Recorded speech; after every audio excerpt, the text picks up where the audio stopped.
qu'on oublie la tradition de la non-mixité qui est essentielle dans les luttes ouvrières. Hein. C'était pas acquis Mmh. de faire des syndicats avec uniquement des salariés. Dans les luttes de femmes, bien évidemment, il y a toujours eu en fait en même temps de la mixité et de la non-mixité. Et dans les organisations mixtes, par exemple, il y a encore une répartition du travail militant qui fait que ça peut être assez désavantageux pour les femmes. Donc vraiment, la mixité n'est pas la panacée, elle n'est pas forcément facile à vivre.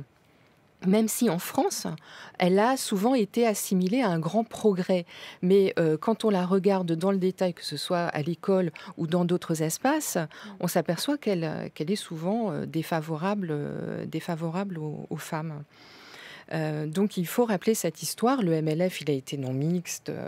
Les groupes de conscience qui ont éclos à Mmh. ce Mmh. moment-là ont joué un rôle fondamental dans la libération de la parole des victimes de violences sexuelles, par exemple. Ça n'était pas possible dans des groupes mixtes. C'était pas sans rapport avec la race, puisque les mouvements pour les droits civiques Mmh.